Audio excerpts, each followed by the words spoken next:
আসসালামু আলাইকুম ওয়া রাহমাতুল্লাহি ওয়া বারাকাতুহু। আমরা এর আগে পড়ে নিয়েছি হা পর্যন্ত অন্য রূপে। আজকে আমরা পড়ব হামজা আসল রূপ এবং অন্য রূপ।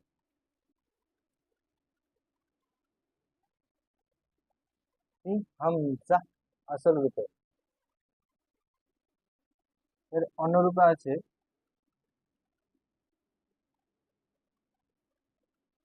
এই যে, হামজা অন্য রূপে।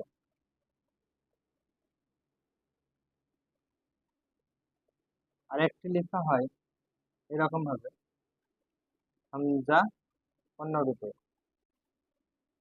দেখুন, এই যে হামজা এবং এর আগে আমরা পড়েছি কি আইনের অন্য রূপে। আইনের অন্য রূপটা এবং হামজা কিছুটা একই, শুধুমাত্র একটু ডিফারেন্স আছে। আইনটা আসল রূপে, আইন অনুরূপে যখন লিখবো তখন কিন্তু এরকম আসবে, সোজা। এই যে দাগটা, এটা সোজা থাকবে, হামজা কিন্তু উপর থেকে নিচে আসবে, নেবে।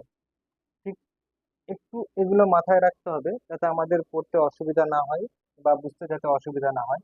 যেমন আইন আসল রূপে কিন্তু একটু নিচের দিকে আছে, হামজাটা হামজাটা কি হবে, যে হামজাটা আসল রূপে একটু নিচের দিকে দাগটা আছে, কিন্তু কি আইনের সোজা যাচ্ছে, এই সোজা আসছে।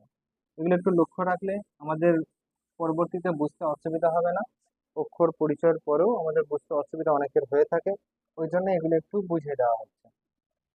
এরপরে আমরা পড়বো হামজার পরে ইয়া। ইয়া আসল রূপে। ইয়ার অন্য রূপে একটু দেখতে কিন্তু তায়ের মতো। এই যে ইয়ার নখটা থাকবে নিচেই, আর আমরা আগে পড়েছি তা, একটু দেখে নি, তায়ের নখটা কিন্তু ওপরে আসল রূপে। এরপরে অন্য রূপটা দেখে নি, এই যে এটা কি তা।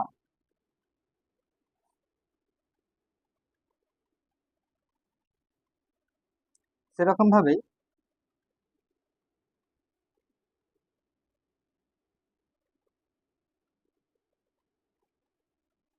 দেখুন, দেখতে কিন্তু একই, ইয়া এবং তা দেখতে একই, শুধুমাত্র নোক্তার পরিবর্তনের কারণে নাম এদের আলাদা হয়ে যাচ্ছে। ইয়ার নোক্তা হচ্ছে নিচেই, দুটি নোক্তা আছে। ইয়ার কটি নোক্তা? দুটি নোক্তা আছে, নোক্তা কিন্তু নিচেই আছে, ইয়ার নোক্তা কিন্তু নিচেই আছে। দেখুন এই যে লেখা আছে ইয়া, অন্য রূপেটা এর ঠিক অন্য রূপে আরেকটি আছে, সেটাও কিন্তু কি নিচের নোক্তা আছে। কিন্তু খেয়াল রাখতে হবে আমাদের, তায়ের কারণে তা যখন আমরা পড়েছি তখন কিন্তু আমরা উপরে দুটি নোক্তা পড়েছি, উপরে দুইটি নোক্তা পড়েছি। আসল রূপে এটা তা, এবং অন্য রূপে এটাও তা। এটা কি অন্য রূপে তা। দেখুন অন্য রূপে তা এবং ইয়ার মধ্যে পার্থক্য শুধু একটাই মাত্র, নিচেই ইয়ার দুটো নোক্তা আছে, ওই জন্য এটি ইয়া, এবং তা এর উপরে দুটি নোক্তা আছে বলে এই জন্য এটি কি তা। দেখুন ভিন্ন রূপে আর একটি যেটি আছে সেটাও কিন্তু একই দেখতে, দেখতে কিন্তু প্রায় একই, শুধুমাত্র নোক্তার পরিবর্তনের কারণে তা এবং ইয়াটা আমাদের ডিফারেন্সটা রাখতে হবে।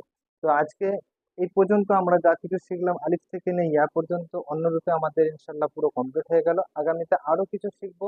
ততক্ষণ পর্যন্ত সঙ্গে থাকবেন, সাথে থাকবেন এবং দোয়া করবেন।